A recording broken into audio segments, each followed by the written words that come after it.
Queridos, o título da nossa mensagem é o grande amor pelo pecador arrependido. E o texto que nós vamos ler encontra-se em Lucas, capítulo 15, versículo 7.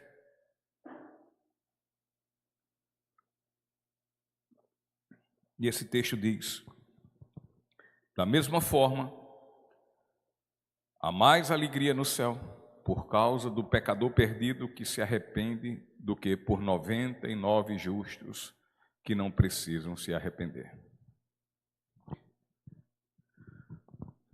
Queridos irmãos, nosso Senhor Jesus Cristo, Ele, ao vir a esse mundo, exercer aqui o seu ministério na terra, se houve algo em que Ele se colocou em completa dedicação, de forma obstinada, de forma firme, foi Ele percorrer todos os lugares,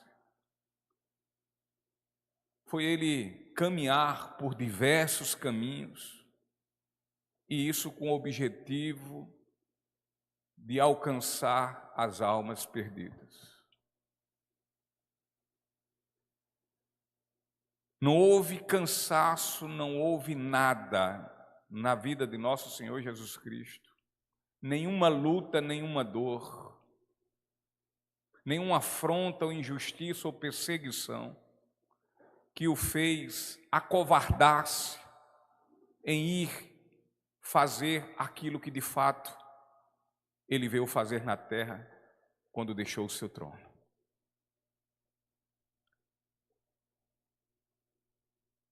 Ele enfrentou terríveis momentos.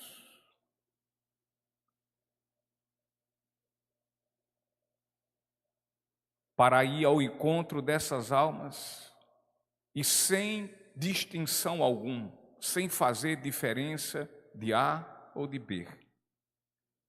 Ele foi em busca das almas perdidas, inclusive aqueles que aos nossos olhos possam ser vistos como os mais perversos e os mais perdidos de todos os pecadores. E multidões seguiam nosso Senhor. Elas seguiam admiradas, espantadas com o seu maravilhoso ensino. Elas ficavam completamente impactadas com a compaixão de Jesus por essas almas perdidas. E Jesus, a fim de vir ao encontro das almas perdidas, Ele trouxe sobre sua vida muitas dores e muitos sofrimentos, foi o que Ele ganhou. O que evidencia sua gloriosa compaixão para com os perdidos. E Jesus, no capítulo 15 de Lucas, Ele dirigia aqui as suas santas palavras a uma grande multidão. E em meio a essa grande multidão existiam inseridos nela cobradores de impostos e terríveis pecadores que se ajuntavam todos para ouvi-lo. E por conta destes pecadores, Jesus então ele é severamente censurado pelos fariseus, pelos religiosos da época. E tudo isso ele era censurado por se dispor a relacionar-se exatamente com os pecadores, por ir ao encontro dos pecadores.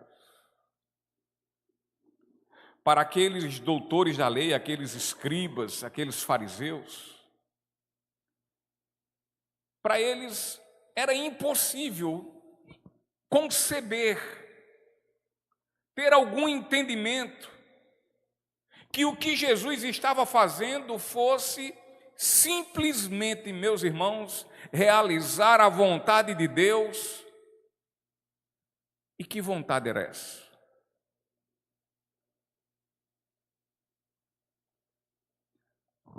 Trazer esses pecadores completamente marginalizados para dentro do reino do reino de Deus.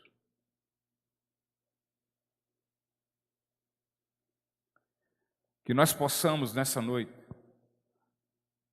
nos dedicarmos em completa reverência, em completo respeito e atenção a esses versículos do 1 ao 10 do capítulo 15 de Lucas. Versículos esses que são bastante conhecidos, porque aqueles que se dedicam à leitura da Bíblia vai saber, no momento em que lê-los, que versículos é eles e por que são tão conhecidos.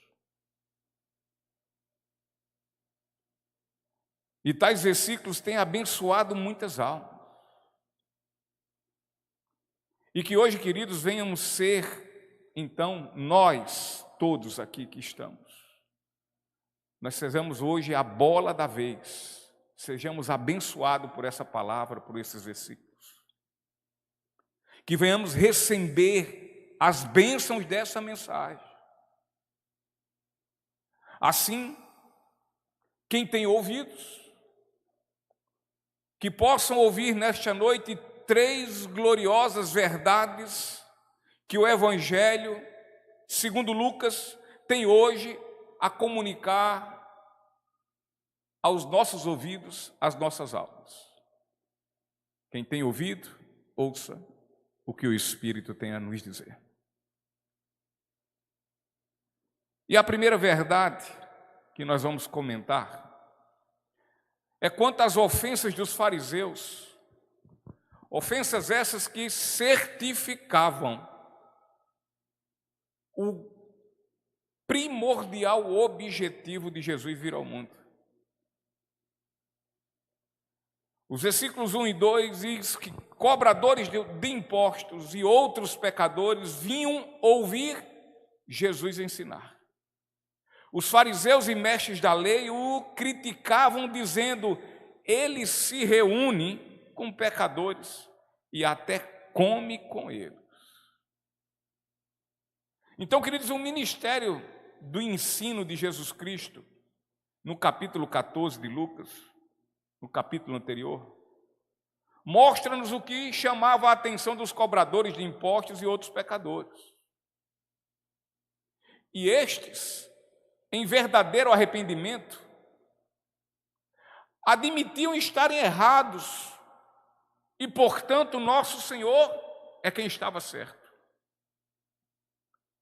E diante disso eles se prostravam ao ensino de Jesus, se submetiam ao seu ensino, mesmo sabendo o quanto este ensino ia de encontro às suas perdidas vidas, o quanto iriam lhes confrontar.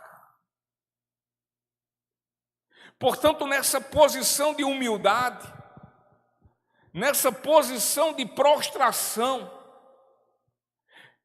eles admitiam nosso Senhor Jesus Cristo como verdadeiramente o seu Senhor e Salvador de suas vidas.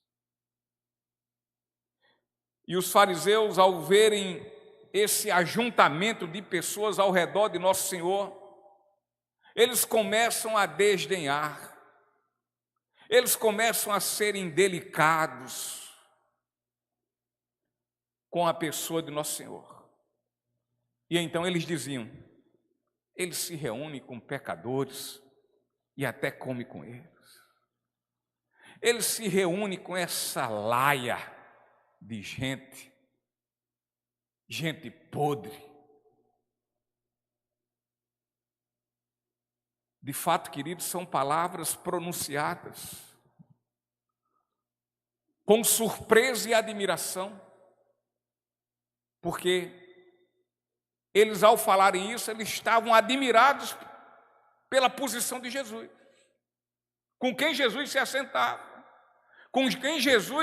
a quem Jesus se aproximava e se relacionava para falar e para comer. Eles estavam admirados com isso, porque, como há pouco falei, eles não concebiam, eles não entendiam por que Jesus fazia essas coisas, fazia isso. Portanto, eles estavam cheios de grande admiração. Contudo, essa admiração, ela vinha repleta, cheia, transbordante de muita chacota, de muito deboche, de muito escárnio, de muita zombaria. Os ignorantes judeus não podiam compreender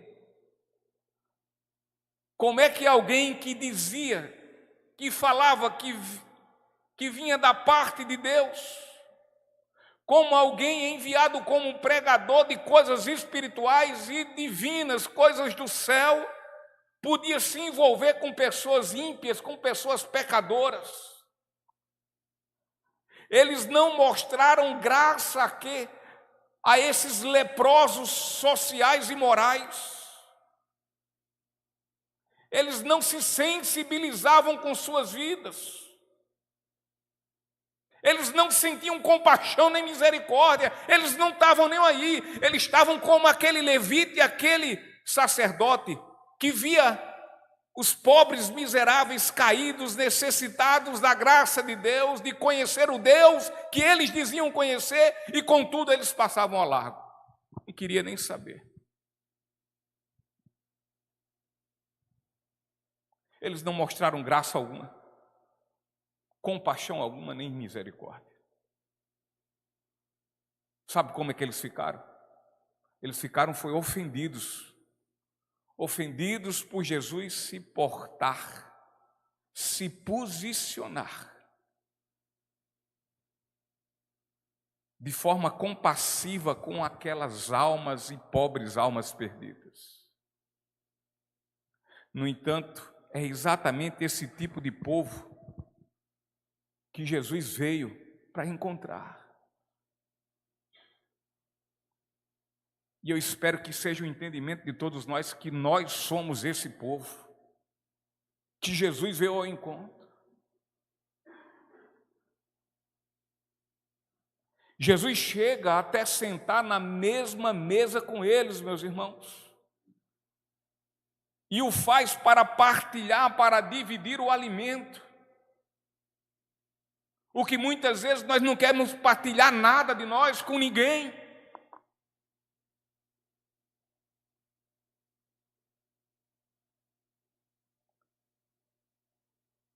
Jesus fez isso lá na casa de Zaqueu. Jesus fez isso com Levi. Contudo, as palavras cheias de escárnio, de zombaria, proferidas pelos escribas e fariseus, ao final resultaram em bênção. Estas mesmas palavras que os religiosos judeus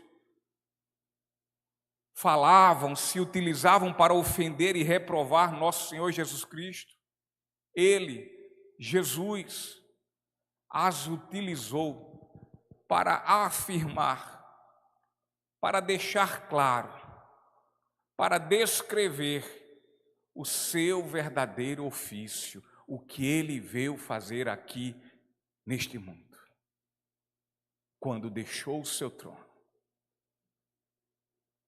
As palavras desrespeitosas dos fariseus levaram Jesus a proferir, após isso, 3 parábolas bastante instrutivas para todos nós, que acredito eu, como falei, todos nós as conhecemos.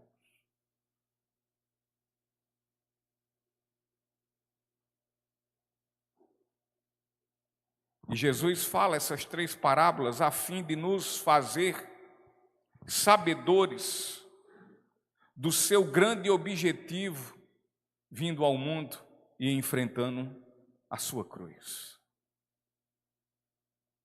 O ponto central destas parábolas é que Deus, queridos, Ele tem verdadeira alegria. O ponto central dessas parábolas é que Deus, Ele tem satisfação ao ver pecadores se arrependendo. Pecadores pecando não, pecadores se arrependendo. Ao tempo que da parte dos fariseus, daqueles hipócritas, daqueles religiosos, daqueles doutores teólogos, Jesus não obtém nenhuma gratificação.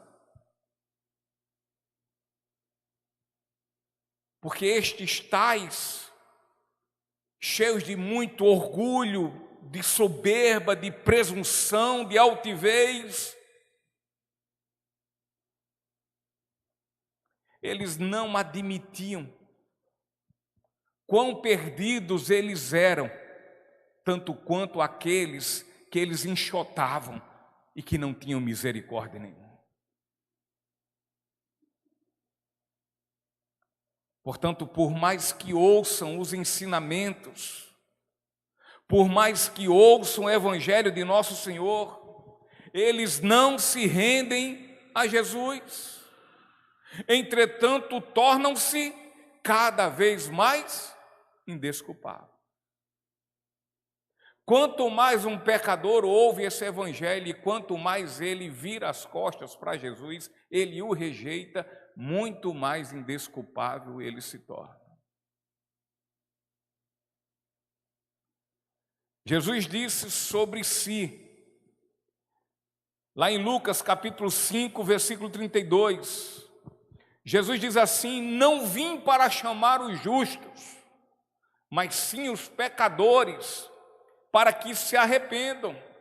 É por isso que Jesus nos direciona lá, para o edifício, para o bloco, para o condomínio da nossa irmã Francinete, para irmos lá em busca das almas perdidas, para que o Senhor venha alcançá-las, a fim de que elas se arrependam.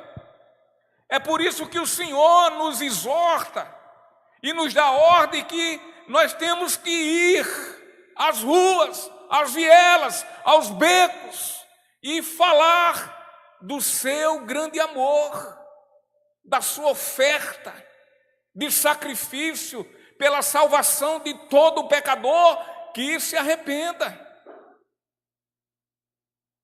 Às vezes fica um entendimento que a igreja não consegue perceber isso, que a graça que Ele derrama sobre nós, nós temos que apresentar a outros que não conhecem. Jesus disse: olha, eu saí do meu trono, eu, o Santo Deus, eu deixei meu lugar, eu não usurpei da minha condição, do meu estado divino. Antes, eu abri mão de tudo e desci e vim à terra. Eu, o santo, em meio a pecadores, mas o fiz para enfrentar a minha morte, morte de cruz, a fim de que vocês creiam no meu nome e se arrependam dos seus pecados.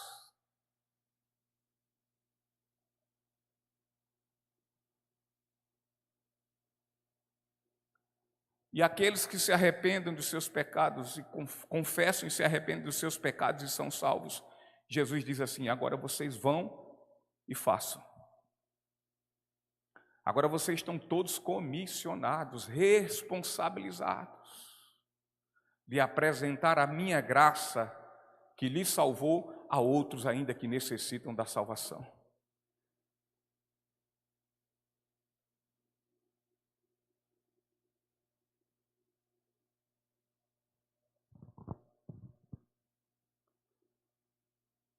Jesus, de fato, queridos, é aquele que recebe pecadores. Jesus recebe pecadores com corações quebrantados, com corações contritos, que se arrependem e lhe confessam como Senhor e Salvador de suas vidas. E confessando como Senhor e Salvador, passam a segui-lo. De outra forma, o Senhor Jesus, Ele vai dizer: eu não sou seu Senhor e nem seu Salvador, porque você não é meu seguidor. você não é meu discípulo. Porque o meu discípulo, ao ter o encontro com Ele, ele nega a si próprio. E ele toma a sua cruz todos os dias. Ele enfrenta todos os embates e todas as dificuldades, todos os sofrimentos, as perseguições, as zombarias. Ele enfrenta os maus conselhos.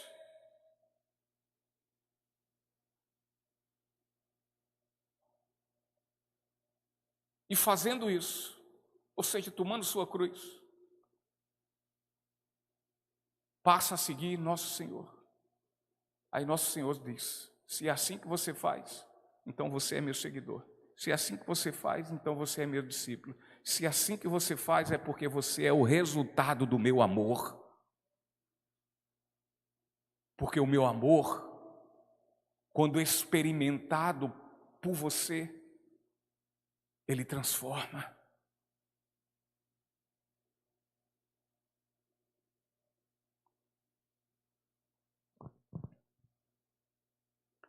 Foi exatamente para isso que Jesus veio.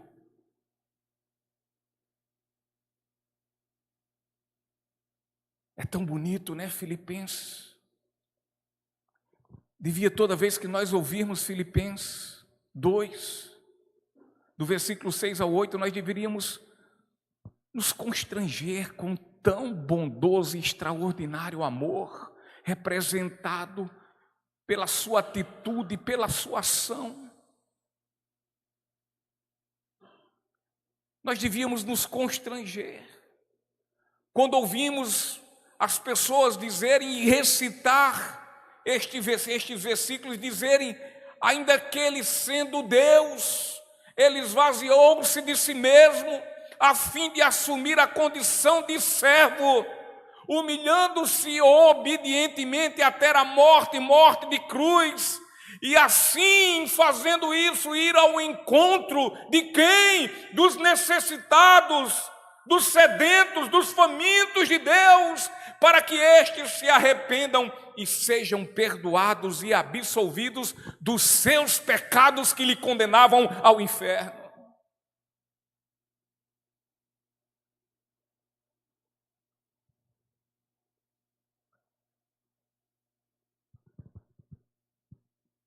E que tenhamos sempre em mente e jamais esqueçamos que aquilo que ele era enquanto esteve aqui no mundo, ainda hoje ele continua sendo à direita de Deus e continuará sendo por toda a eternidade. Sim, meus queridos, não há dúvidas. Jesus é o amigo dos pecadores que a ele se achegam arrependidos, transformados, vivendo um novo caminho.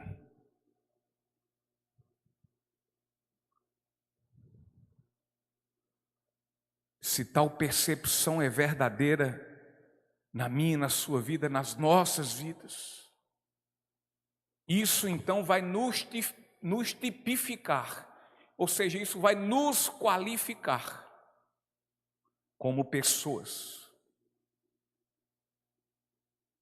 que podem correr apressadamente e nos prostrar aos pés de nosso Senhor Jesus Cristo, recebendo dele sem qualquer mérito o perdão de nossos pecados. Sim, Jesus haverá de nos receber com graça e compaixão, nos perdoando gratuitamente e concedendo-nos a vida e vida eterna. Portanto, se é assim que você se vê, lance-se a Jesus e seja salvo.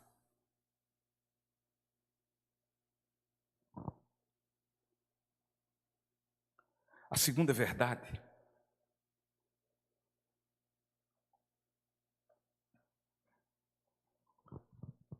tem relação quanto às parábolas da ovelha e da moeda perdida.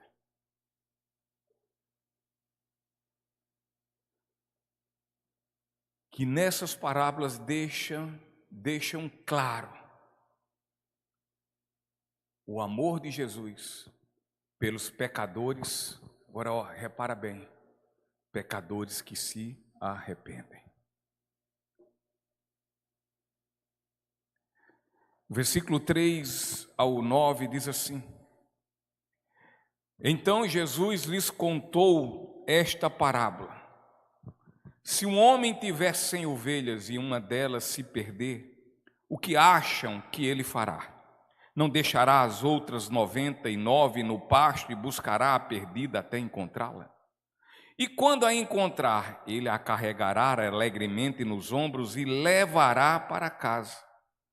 Quando chegar, reunirá os amigos e vizinhos e dirá: Alegrem-se comigo, pois encontrei minha ovelha perdida. Da mesma forma, há mais alegria no céu por causa do pecador perdido que se arrepende do que por 99 justos que não precisam se arrepender. A parábola da moeda perdida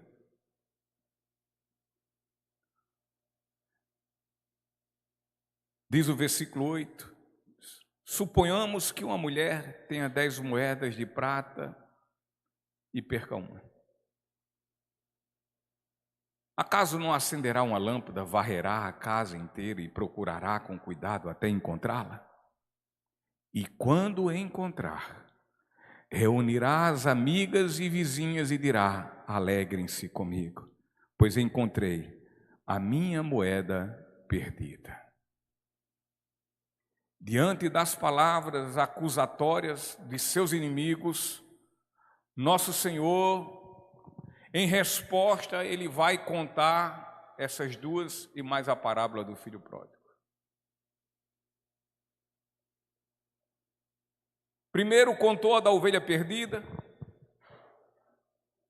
depois ele conta da moeda perdida e por fim ele fala do filho pródigo. Estas parábolas em seu âmago, no seu profundo, têm um grande propósito.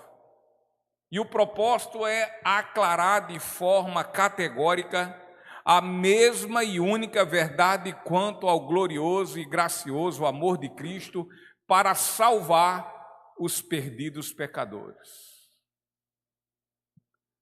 As duas primeiras parábolas estão relatadas no texto que ora apreciamos em Lucas 15. O amor de Jesus, queridos, não é um amor somente de palavras, não é um amor só do blá blá blá, que fala e fica só palavras e nada mais. O amor do Senhor não é um amor preguiçoso. O amor do Senhor não é um amor omisso. O amor do Senhor não é um amor irresponsável. O amor do Senhor não é um amor estático que vive paralisado.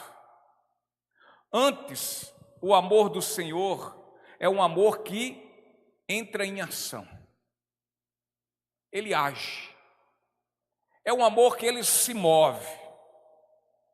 É um amor que ele caminha ao encontro daquele que ele amará. É um amor que é ativo e é um amor que é realizador. É um amor que não somente disse que amaria, mas que realizou esse amor e por esse amor se deu em sacrifício expiatório, em sacrifício substitutivo pelo pecador. Queridos, o pastor da ovelha, ele não ficou ali paralisado, ele não ficou estático, ele não ficou completamente omisso, sentado em algum canto, somente lamentando a ovelha perdida.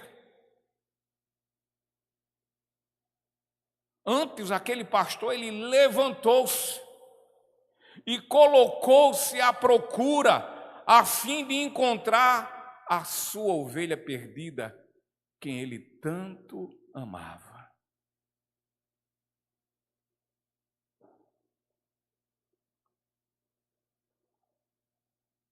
Será que você se lembra desse momento em que você vivia como uma ovelha perdida? Já a mulher,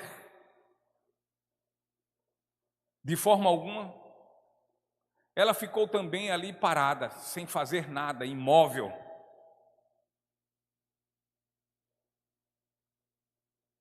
Avessa a tudo aquilo, como se nada tivesse acontecido. Ela não ficou sem qualquer iniciativa. Ela não ficou só lamentando a ovelha perdida, a dracma perdida, a moeda perdida. Perdeu. Está perdida.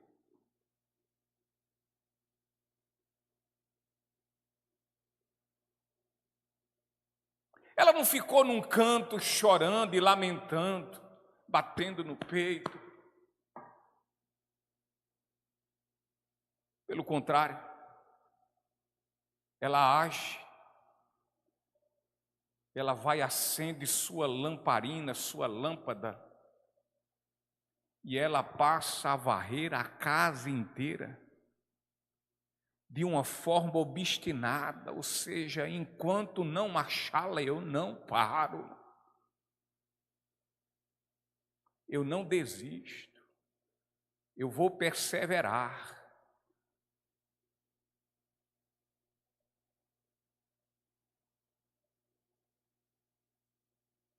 Até encontrá-la. Não diferente, meus irmãos, é nosso Senhor Jesus Cristo. Ele não ficou lá no céu parado, estático, completamente alheio, paralisado, somente olhando para baixo e dizendo: coitadinho daquele Sérgio, o pobrezinho do João Henrique, ixi, a vida miserável e desgraçada de Gabriel e dos dois. Não. Ele não ficou lá apiedando-se, comovido e sentindo pena dos pecadores. Antes, ele deixa a sua glória. Ele levanta-se do seu trono e não considera que ser igual a Deus fosse algo que ele devesse se apegar. Antes, ele se humilha e toma a posição de servo, semelhante a um pobre, miserável ser humano que nós somos. E de forma obediente, ele veio ao mundo para buscar e salvar as almas perdidas. E ele faz isso como? Morrendo a sua morte, morte de cruz, morrendo a morte que seria nossa, para nos dar vida. Ele não descansou sem que antes viesse consumar o plano de salvação dos perdidos pecadores.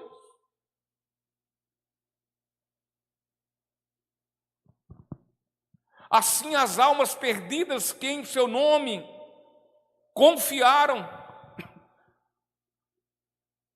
a estas almas ele trouxe-lhes justiça, salvação e vida eterna. Louvado seja o Cordeiro Santo de Deus. Avalie que Jesus ficasse lá em cima, só contemplando a nossa desgraça.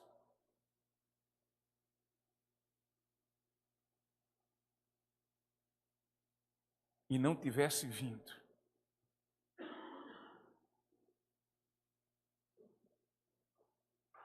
sei lá, desse alguma desculpa, disse, não, hoje o dia lá embaixo não está muito bom, deixa para depois. Hoje o negócio lá está pegando fogo, tem muita guerra, tem muita briga. Os governos estão oprimindo as pessoas. Não, deixa para depois.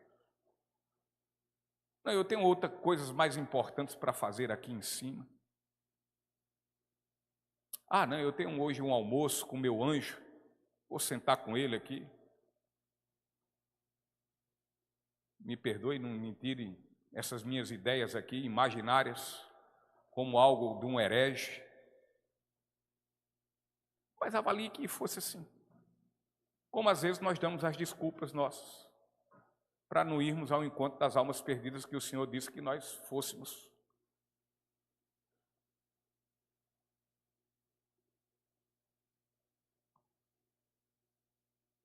Catuca.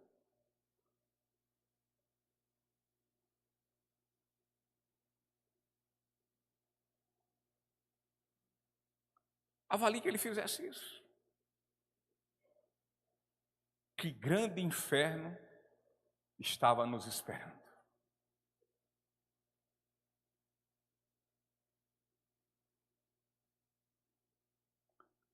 Portanto, meus queridos, o amor de nosso Senhor Jesus Cristo, ele é caracterizado por renúncia própria. Ele renuncia. Ele abre mão.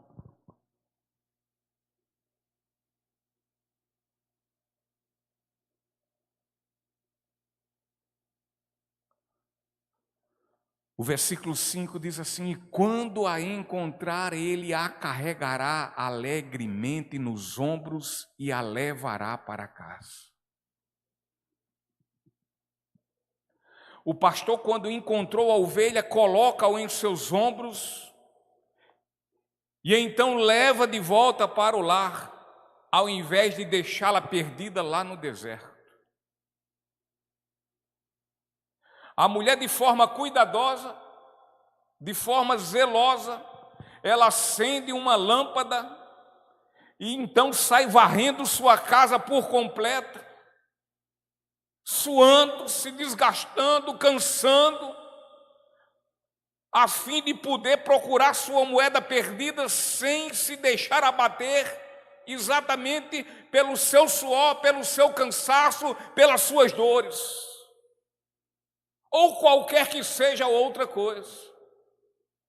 E ela só para quando encontrou sua moeda perdida. Jesus, queridos, ele é consumador e aperfeiçoador de nossa fé.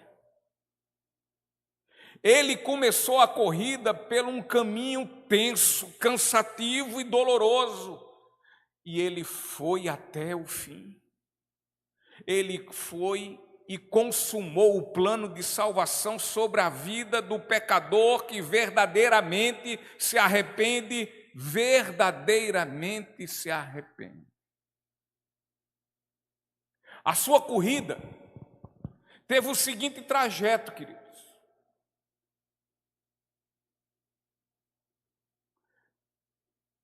Primeiro ele vai do céu a Belém. E depois ele vai do Getsemane ao Calvário. E então ele vai da sepultura ao céu, louvado seja o nosso Deus. Em nenhum momento ele vacilou quando veio ao mundo em busca dos perdidos pecadores. Ele não ficou vacilando, ele não ficou vivendo de forma inconstante. Antes ele suportou a cruz sem se importar com a vergonha que sofreria. Nosso Senhor, queridos, ele é o exemplo deste amor. Ele deu sua vida pelos seus amigos. Antes de nosso Senhor regenerar e salvar um pecador, este pecador era, sabe o que, seu inimigo.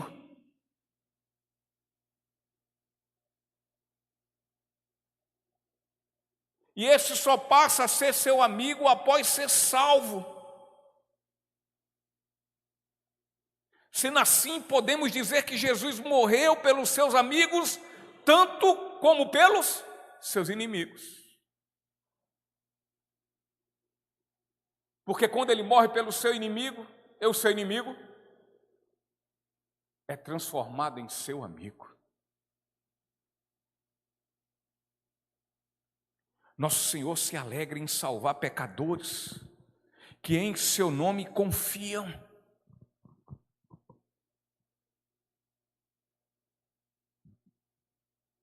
Fazer o que ele fez era a comida e a bebida dele.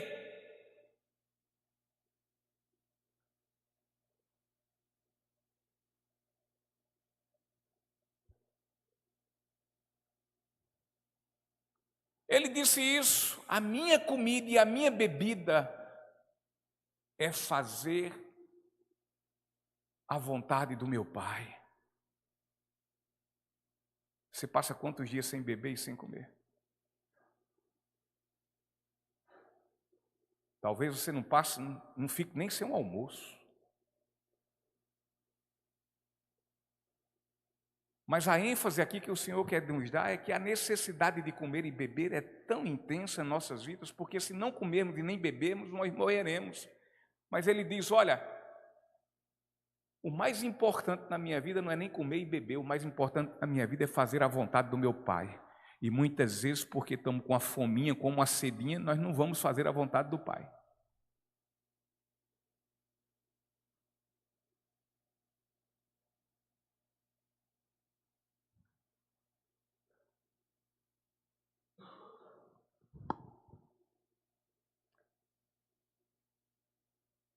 Lucas capítulo 12, 50. Jesus diz assim: no entanto, tenho de passar por um batismo e estou angustiado até que ele se realize. Falei isso ontem lá.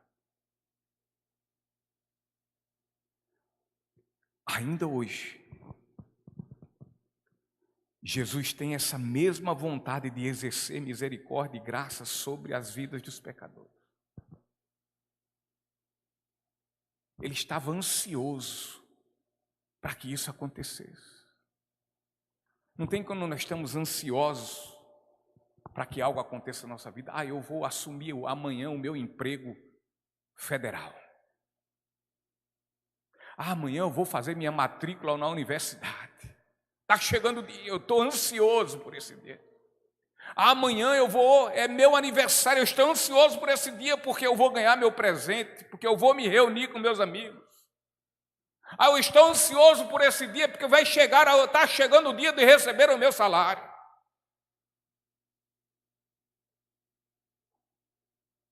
Eu estou ansioso por dia para que saia o diagnóstico médico dizendo, deu negativo.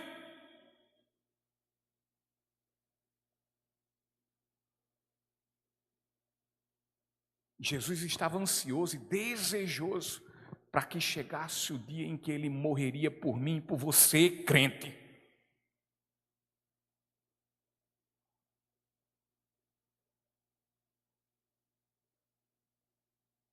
E ainda hoje ele tem a mesma vontade. Ainda hoje ele tem a mesma vontade de exercer sobre a minha e sobre a sua vida misericórdia e graça.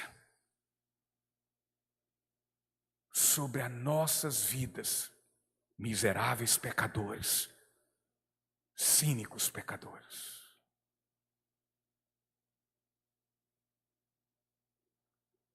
Pastor John Charles Riley, ele diz assim: Cristo está mais disposto a salvar os pecadores do que estes a serem salvos.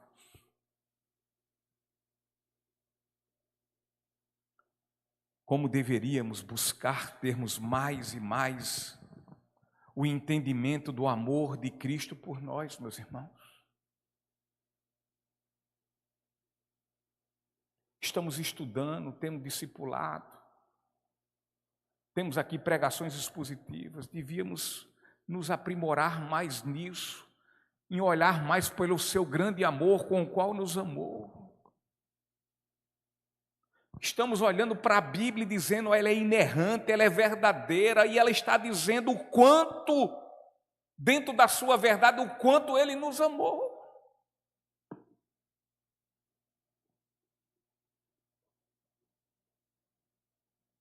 Devia ser o primeiro objetivo do nosso estudo sobre a inerrância bíblica, o amor de Deus. Olha como é verdadeiro Ele.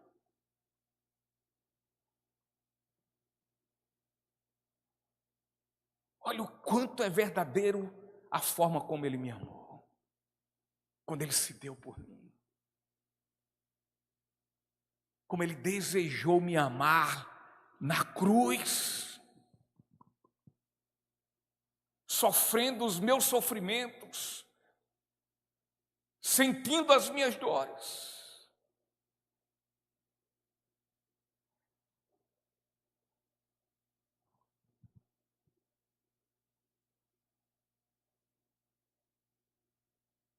Devemos nos aprofundar nisso, ainda que sabendo que é um amor que vai além da percepção humana. Como pai, como mães, nós achamos que amamos muito, não é verdade? Que é um amor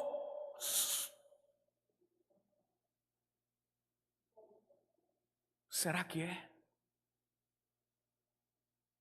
No dia que tu tiver um filho desobediente, que te afronta, que te violenta, que se brincar dá na tua cara,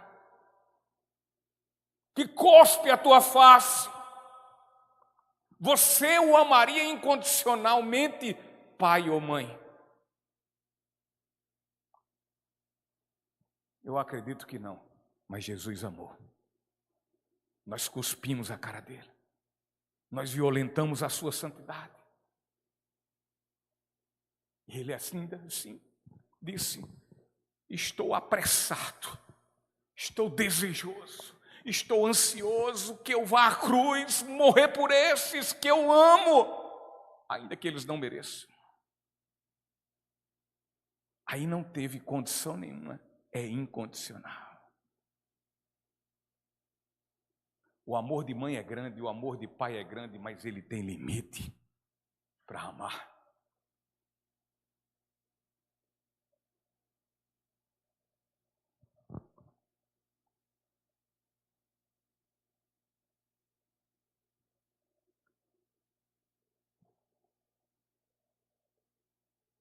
E outro fato é que nós só poderemos amar ao Senhor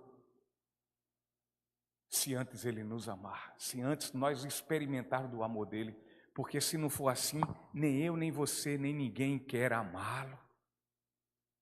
Quer. O homem não quer nada com Deus, isso é fato. O ser humano não quer.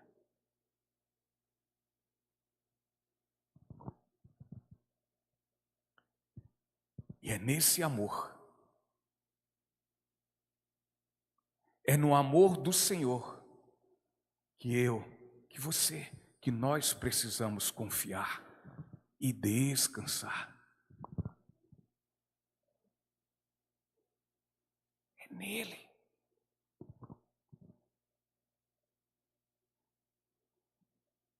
Se é no nosso amor por Jesus que encontramos confiança para nossas vidas, estamos edificando nossas vidas sobre a areia.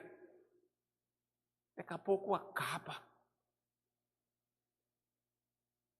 Se é porque a gente ama Ele que nós vamos encontrar confiança em nossas vidas, é construir nossa vida sobre a areia. Mas se a nossa confiança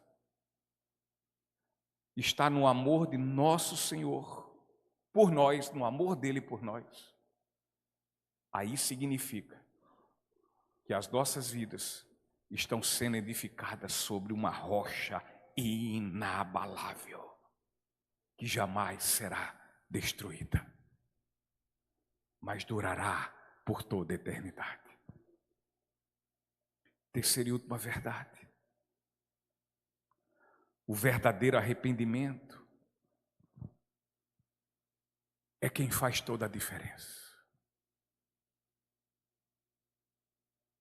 Versículo 7 diz: da mesma forma há mais alegria no céu por causa do pecador perdido que se arrepende do que por 99 justos que não precisam se arrepender. E o versículo 10 diz: da mesma forma há alegria na presença dos anjos de Deus quando um único pecador se arrepende.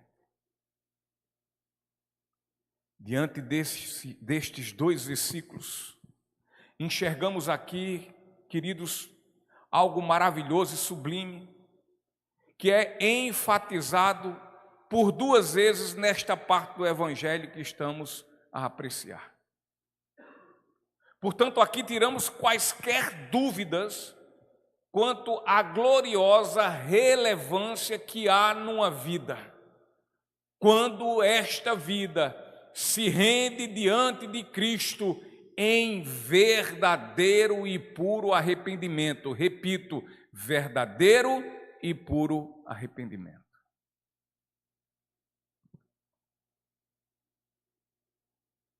Visto que, meus irmãos, o pecador que se humilha e confessa sua condição de perdido, ele traz alegria ao coração de Deus. Deus não se alegra e nem se agrada de corações petrificados, duros como pedras, corações impenitentes. Deus não se agrada. Deus não se agrada de corações que entendem de forma presunçosa, arrogante e orgulhosa que não necessitam de arrependimento algum em suas vidas, que são justos, que são bons. Esse tipo de coração Deus não se agrada. Sobre esse tipo de coração está a ira de Deus. É a abominação ao Senhor. Então, diante do cenário de um pecador que se arrepende, há alegria no céu.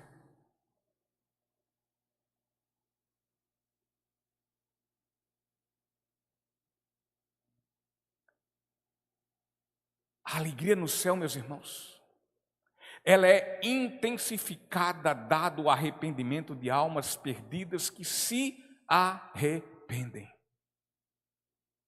Afinal, existe uma eterna prontidão da parte de Deus para receber pecadores, se assim estes se arrependam dos seus pecados.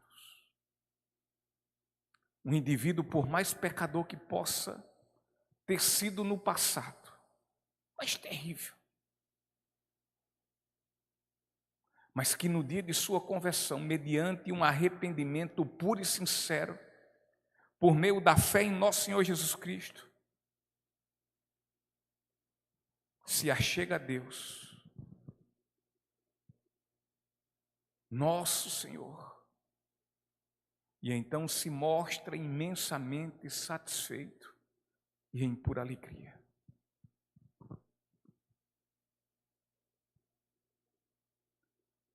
Esse arrependimento resulta em vida transformada. Esse arrependimento implica numa vida que se submete. Esse arrependimento implica numa vida de um pecador que se arrependeu dos seus pecados, embora ainda continue pecador, mas se pecar ele não tem prazer e alegria no seu pecado. Ele não vive na prática do pecado. Ele peca, mas não vive na prática. Ele não tem prazer, ele não se gloria disso. Antes, ele chora pelo seu pecado.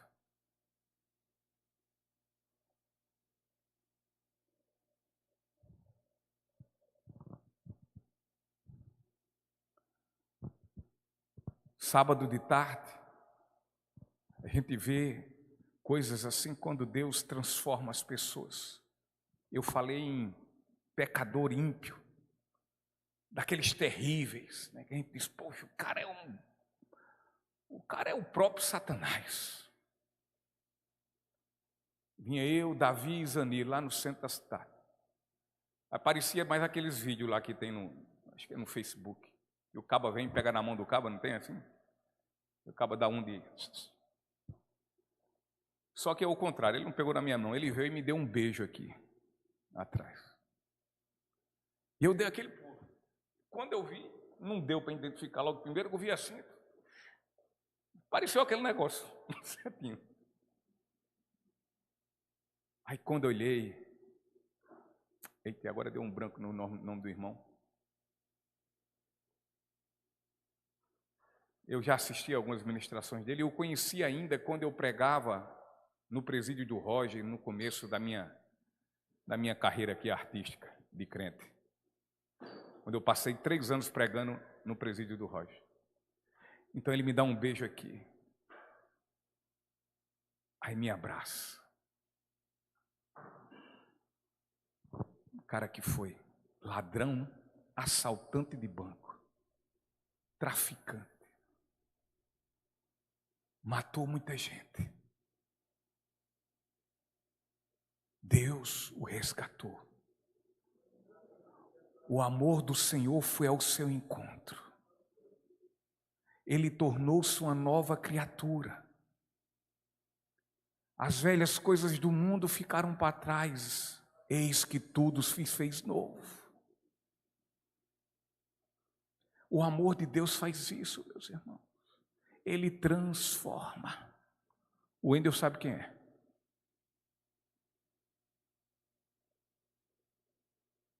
Ele o conheceu lá no evento lá de Valber.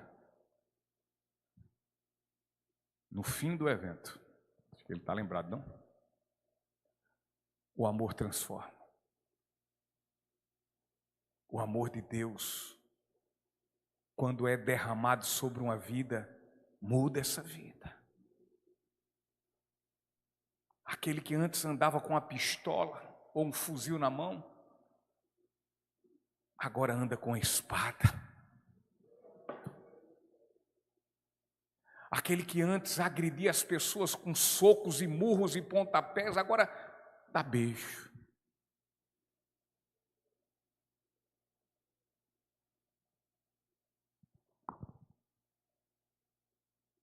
E aquele que é alcançado por esse amor, faz o que esse homem faz também. Ele vai à procura das almas perdidas, como um dia ele foi, para que o Senhor o alcance pela pregação do seu evangelho. E ele não para, ainda que tenha luta sobre luta, mas ele não para.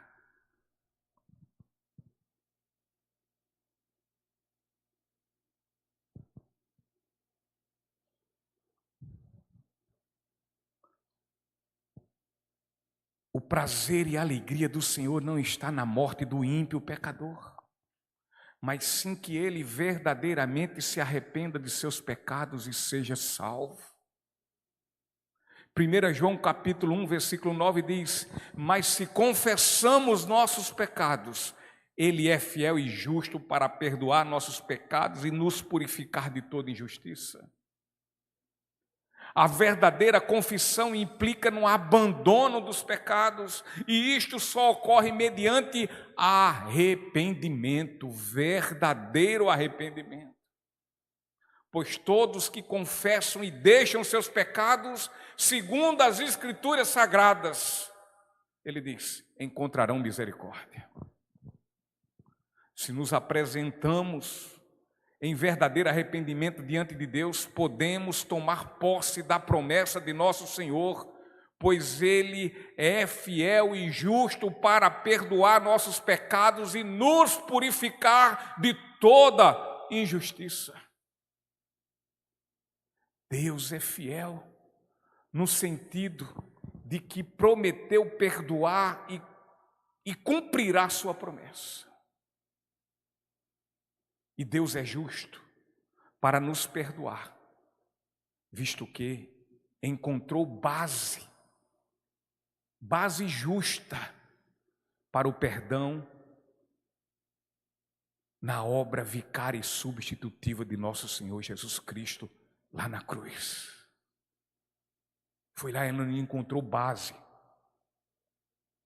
para nos perdoar, para nos justificar de todos os nossos pecados em Cristo. Ministério de Louvor. Eu oro para que, havendo hoje alguém que nos ouve e que tem se envergonhado de arrepender-se de seus pecados, que esta palavra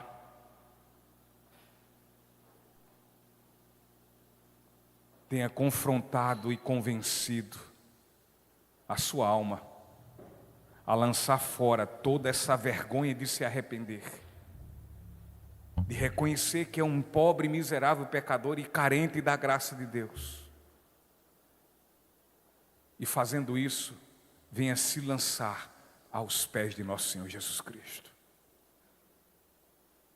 Na grande maioria das vezes, quando um pecador se arrepende de seus pecados, este pecador, meus queridos, ele passa a ser zombado e escarnecido. Lembra das tuas conversas com teus colegas lá no Bem Mais? Você querendo falar do Deus maravilhoso que lhe alcançou, e o povo só com desdém e zombaria. Eu me lembro logo quando me converti. Vem cá, pastor. Ainda com um mês de convertido. Vem cá, pastorzinho. Ainda essa semana eu falei com um. Que ele dizia, eu me converti em abril, 25 de abril de 2003. Numa sexta-feira à tarde.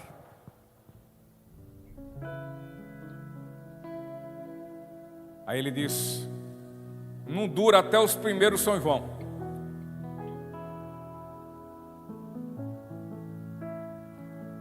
Vem, rapaz, senta aqui.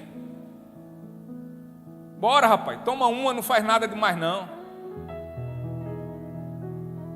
Ei, vem cá, uma saidinha por aí com a menina. Isso é bobagem. Não é assim também não. Dá certo que você era besta fera, mas também você não vai virar o santo anjo Gabriel. Não é tu não, viu?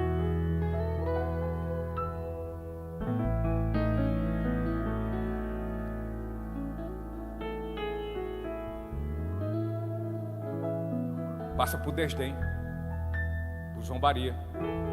Aquele que se coloca diante de Cristo e confessa seus pecados sem vergonha, sem vergonha.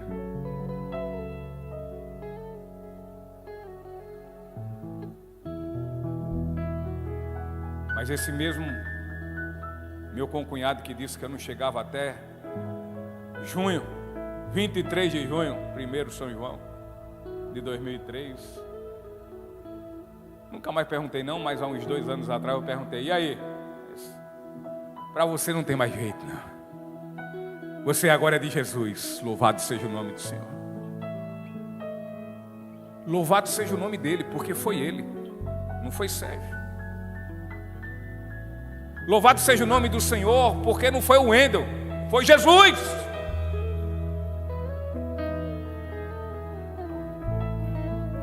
Foi Ele que nos amou com um amor leal, foi Ele que nos transformou, foi Ele que veio até nós, foi Ele que nos abriu o entendimento dos nossos pecados, foi Ele, não foi mais ninguém, somente Ele, Ele veio ao nosso encontro.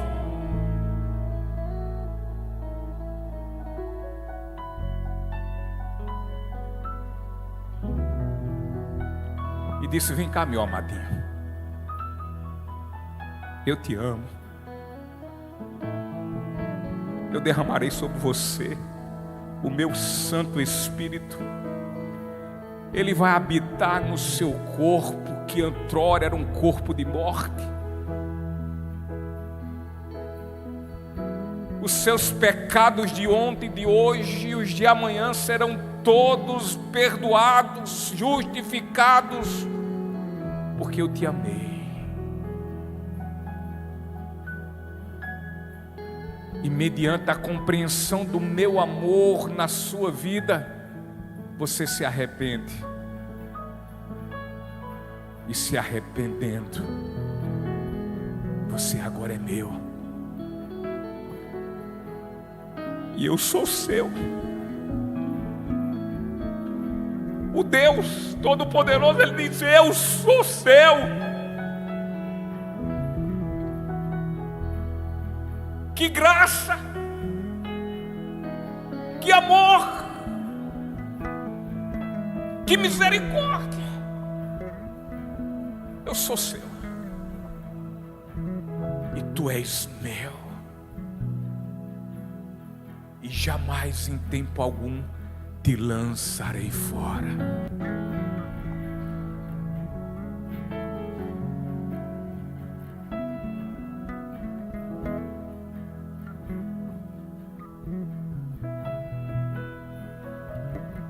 Você pode passar por zombaria, nem ligue. O mundo está te assediando, cuidado. Cuidado. Que adianta o que foi pregado ontem? Que adianta você ganhar o mundo inteiro e perder sua alma?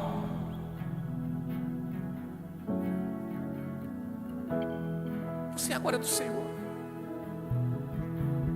e Ele é dele. Ele lhe deu o que ninguém podia lhe dar. Como é que nós vamos trocar Ele agora pelo mundo? Quando do mundo nós não somos mais. Quando agora nós vamos amar mais o mundo e não vamos amar aquele que nos amou e nos livrou. Como é que o mundo agora é prioridade na minha vida quando Ele deve ser a minha prioridade?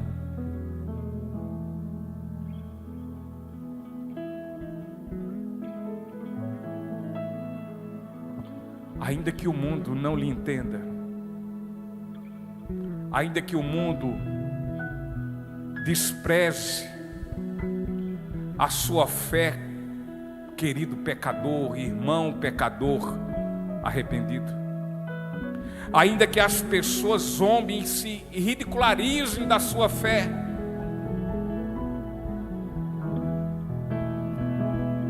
saiba de uma coisa,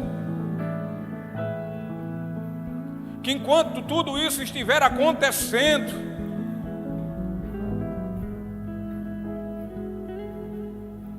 que estejam zombando de vocês, que estejam lhe assediando, que querem tirar o seu foco de Jesus, dizendo que você é um trouxa.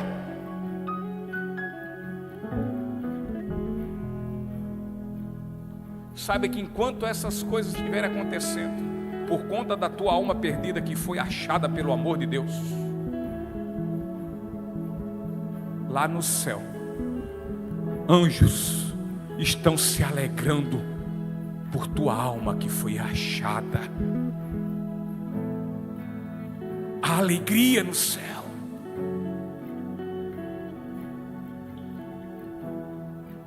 O mundo, ao ver nossa conversão, via de regra, nos chamam de tolos e alienados, mas isso não importa, pois a nossa conversão é vista no céu como motivo de suprema alegria.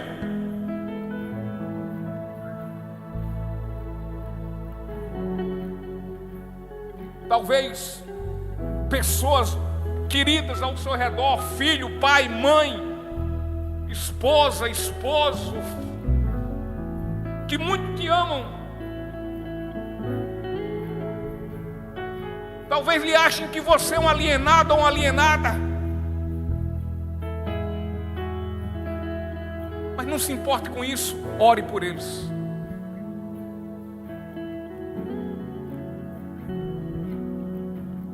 Para que o Senhor mude as suas mentes.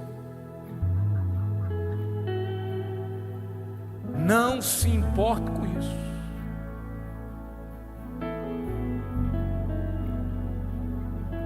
a minha e a sua conversão, ela é preciosa e ela é vista no céu como motivo de alegria.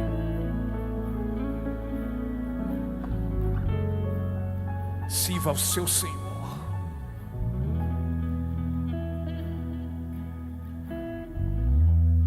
Tentemos nós sermos fiel como fiel Ele é. Tentemos ser zelosos com Ele, com Sua palavra, como zeloso Ele é com nossas vidas. Ele tem cuidado de nós.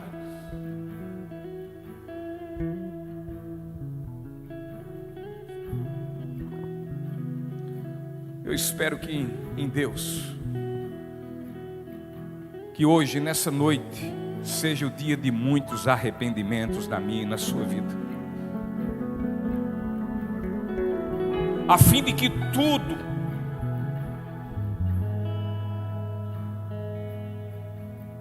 que nós venhamos nos arrepender